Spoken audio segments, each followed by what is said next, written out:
আসসালামু আলাইকুম, জানিয়ে দিব এই মুহূর্তে হাতে পাওয়া সর্বশেষ ভয়ঙ্কর কিছু আন্তর্জাতিক আপডেট। বাংলা সংবাদ শুরুতেই থাকছে সংবাদ শিরোনাম। শুরুতেই জানিয়ে দিব, যুদ্ধে ঘণ্টায় পাকিস্তানের চেয়ে ভারতের ক্ষতি 20 গুণ বেশি। জানিয়ে দিব, সিরিয়ায় হামলা, ইসরায়েলের বিমানকে আটকে দিল তুরস্ক। এরপর রয়েছে, যুদ্ধে ভারতের ক্ষতি 83 বিলিয়ন, পাকিস্তানের কত। সর্বশেষ থাকছে, গাজায় ব্যাপক বোমাবর্ষণ, নিহত আরও 23। এতক্ষণ শুনছিলেন সংবাদ শিরোনাম, এবার বিস্তারিত। প্রিয় দর্শক, আপনি যদি এই চ্যানেলে নতুন হয়ে থাকেন, ভিডিওটি দেখতে দেখতে চ্যানেলটি সাবস্ক্রাইব করে আমাদের সাথেই থাকুন। যুদ্ধে ঘণ্টায় পাকিস্তানের চেয়ে ভারতের ক্ষতি 20 গুণ বেশি।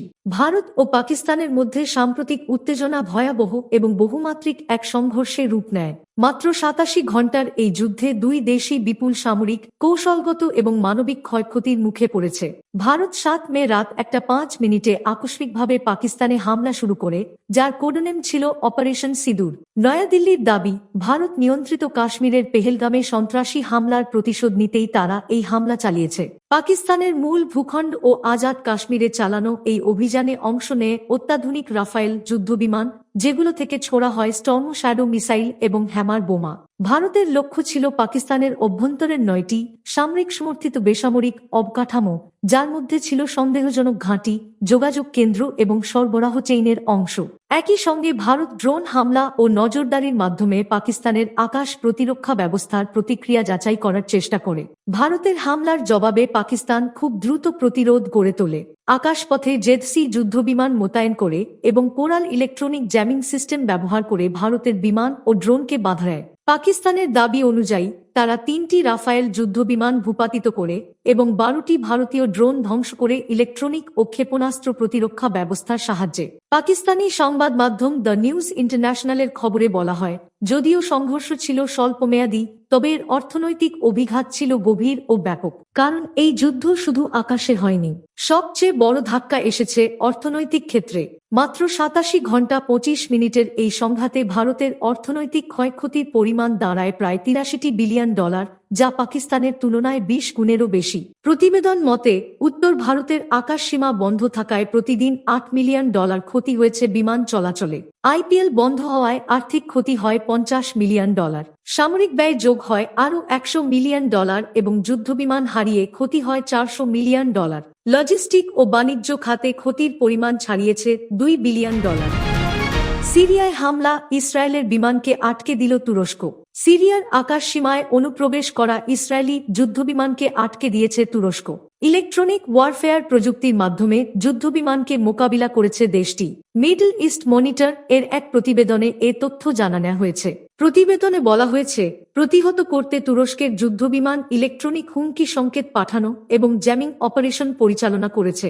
মধ্যপ্রাচ্যে আঙ্কারা ও তেলাবিবের মধ্যে বিরোধের এই ঘটনাকে দুই দেশের মধ্যে নতুন মাত্রার সামরিক উত্তেজনা হিসেবে দেখা হচ্ছে। সাম্প্রতিক দিনগুলোতে ইসরায়েল সিরিয়ার বিভিন্ন স্থানে, এমনকি প্রেসিডেন্সিয়াল প্যালেসের নিকটেও বিমান হামলা চালিয়েছে। তারা দাবি করেছে, সিরিয়া সরকারের নতুন বাহিনীর সঙ্গে দ্রুজ মিলিশিয়াদের সংঘর্ষের প্রেক্ষিতে ইসরায়েল দ্রুজ সংখ্যালঘুদের রক্ষায় এসব হামলা চালাচ্ছে।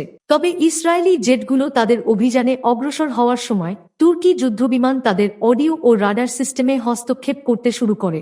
ইসরায়েলি ব্রডকাস্টিং অথরিটি নিশ্চিত করেছে যে তুর্কি বিমান সিরিয়ার আকাশসীমা থেকে ইসরায়েলি যুদ্ধবিমানকে সরাতে সতর্কবার্তা সংকেত পাঠাচ্ছে এবং জ্যামিং কার্যক্রম চালাচ্ছে।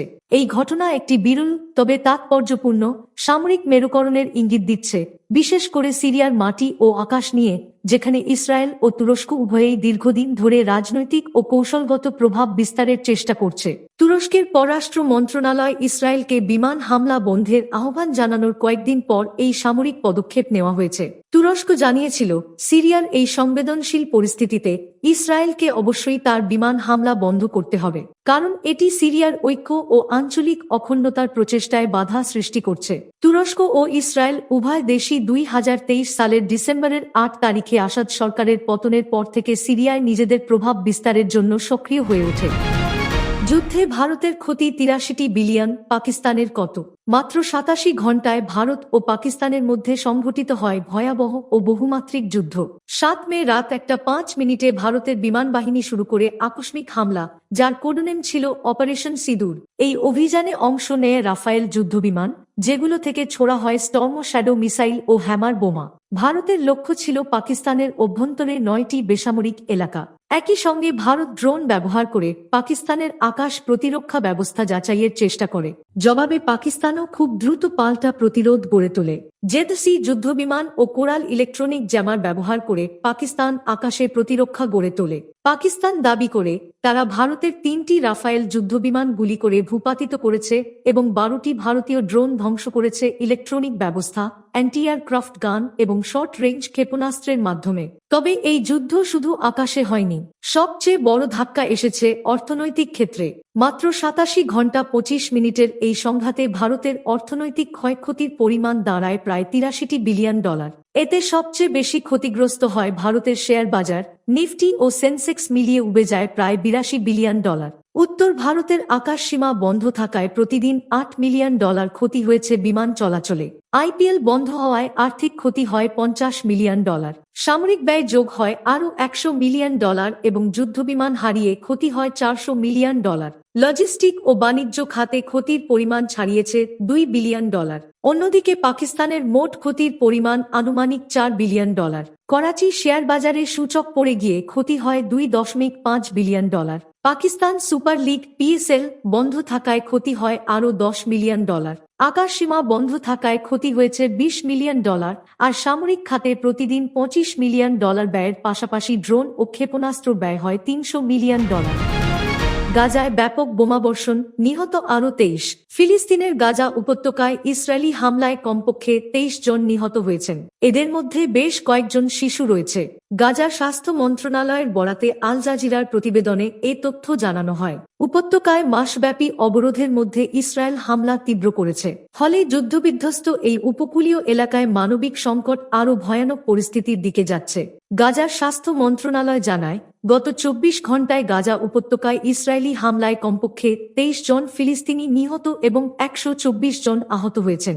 আহতদের অনেকের অবস্থা আশঙ্কাজনক হওয়ায় মৃতের সংখ্যা বাড়তে পারে। তথ্য অনুযায়ী শনিবার ১০ মে সন্ধ্যায় দেইর আল বালাহর কেন্দ্রীয় গাজা উপত্যকায় একটি তাঁবুতে আশ্রয় নেওয়া বাস্তুচ্যুত পরিবারের ওপর ইসরায়েলি বিমান হামলায় ৪ জন ফিলিস্তিনি নিহত এবং আরও কয়েকজন আহত হয়েছেন। সকালে গাজা শহরের সাবরা পাড়ায় হামলায় ত্লাইব পরিবারের ৫ সদস্য নিহত হয়েছেন। পরিবারের সদস্য ওমর আবু আলকাস এএফপি সংবাদ সংস্থাকে বলেন, ৩ শিশু, তাদের মা এবং তার স্বামী তাঁবুতে ঘুমাচ্ছিলেন। ইসরায়েলি দখলদার বিমান তাদের ওপর আচমকা বোমা ফেলে।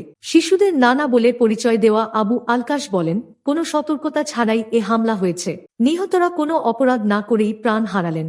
একই সঙ্গে গাজা শহরের তুফাহ পাড়ায় ড্রোন হামলায় ৬ জন নিহত এবং শেখ রাদওয়ান এলাকায় আরও একজন নিহত হয়েছেন। সেখানে ইসরায়েল জাকুত পরিবারের একটি অ্যাপার্টমেন্টে বোমা হামলা চালায়। দক্ষিণে ইসরায়েলি যুদ্ধজাহাজ রাফাহর উপকূলে ভারী গোলাবর্ষণ করে। এতে মোহাম্মদ সাইদ আলবারদাউইল নামে একজন নিহত হন। রাফাহর পশ্চিমে আলমাওয়াসি মানবিক অঞ্চলে হামলায় আরও ২ বেসামরিক ব্যক্তি আহত হয়েছেন। এছাড়া গাজার অন্যান্য এলাকায় বিমান হামলা হয়েছে। তবে সেখানে উদ্ধারকারীরা পৌঁছতে না পারায় প্রকৃত হতাহতের সংখ্যা জানা যায়নি।